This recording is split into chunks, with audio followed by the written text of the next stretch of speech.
Inireklamo naman sa Labor Department ang ilang business process outsourcing o BPO companies matapos umanong pilit na pagtrabahuhin ang ilang empleyado sa kabila ng malakas na lindol.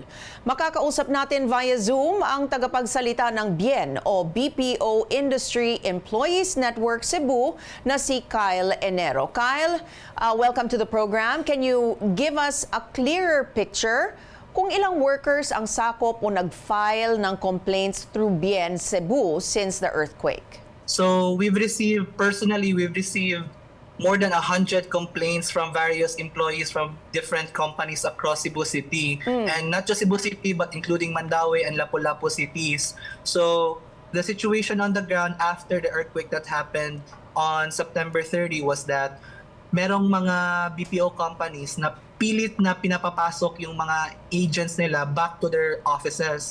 This is despite the fact na mayroong isang malakas na lindol na nangyari. Yung basis nila ay may clearance supposedly from building engineers sa mga buildings na ino-occupy nila. But for us in BIEN, this is not enough to prove that it is safe to operate as of this time. Okay. So hence why we are demanding directly from BPO companies to set up work from home arrangements or other alternative modes of operations. All right. Well, you mentioned na you received about 100 complaints. Ilang BPO companies ang involved, and are these local or foreign?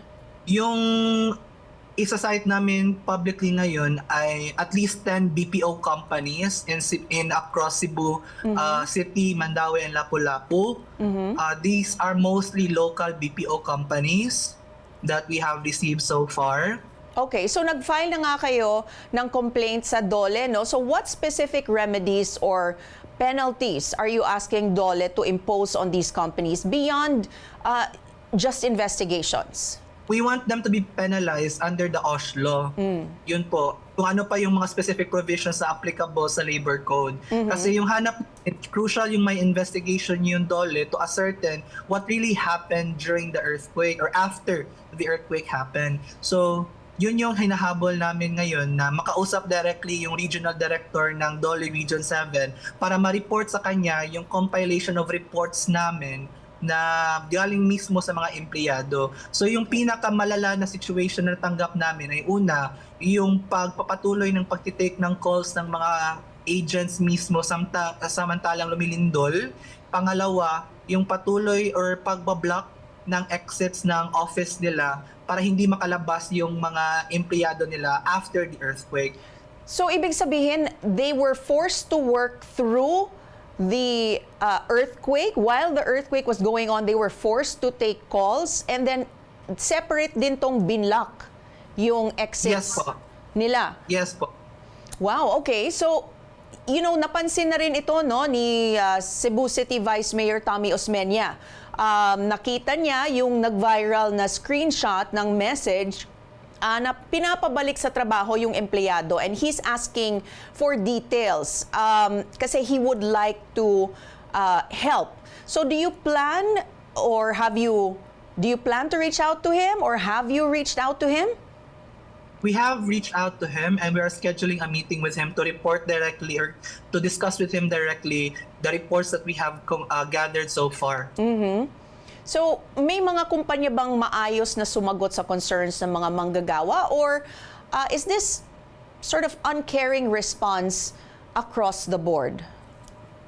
Meron mga iilan lamang po yung mga BPO companies na nag-respond humanely to their employees. But across the industry, nagiging trend siya na nagiging business as usual na lang yung pagsagot sa isang calamity. And here, we in BIEN, we assert that it should not be business as usual. It should not be corporate greed as usual. It should be welfare and safety of workers instead of prioritizing profits. Nakikita kasi namin na itong corporate greed na to at coupled with government neglect ay nagko-combo into disastrous and unsafe workplaces. Okay, when you say government neglect, how so?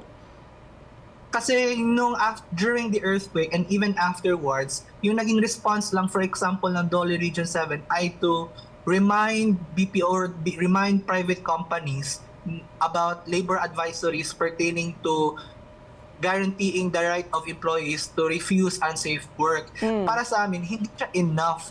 Walang teeth yung DOLE in asserting their regulatory power over or private companies na temporarily muna mag-suspend ng work at that time after the earthquake. Kasi yung para sa amin, kinahanglan or kailangan mag-recollect ng selves yung mga empleyado at yung kanilang mga pamilya before sila isasalang ulit sa pagtatrabaho. At kahit nga nun, yung panawagan namin ay suspension sana with pay to ensure na kasi hindi naman kasalanan yung ng mga BPO employees na magsa-stop yung work, kaya dapat compensated sila. Kaya isa sa mga panawagan din namin, kung itutuloy yung pagtatrabaho, dapat may mga work from home arrangements or iba pang alternative modes of operations. At the same time, ay magbigay ng hazard pay yung mga BPO companies sa mga agents na papasok mismo on-site. Okay. May ilang kumpanya ba kayong kinausap bago maghain ng complaint sa DOLE? And if so, ano ang sagot nila?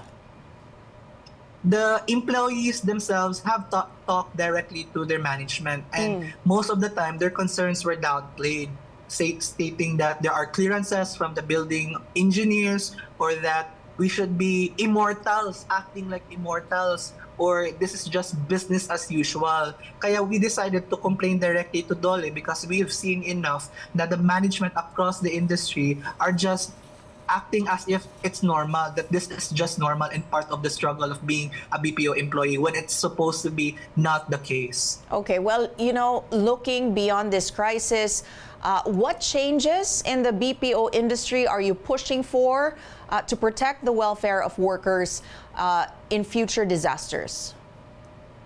First, we want to strengthen the occupational safety and health law to ensure that these kinds of policies or situations rather would be provided with better precautionary measures. Second, we want to have the Magna Carta for BPO workers, we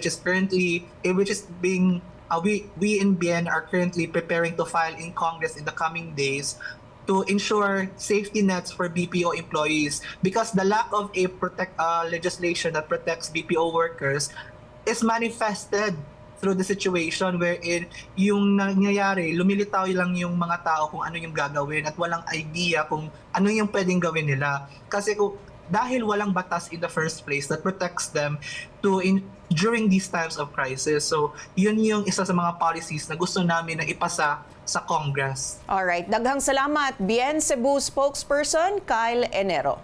Sinusubukang kunin ng Newswatch Plus ang panig ng DOLE kaugnay ng issue.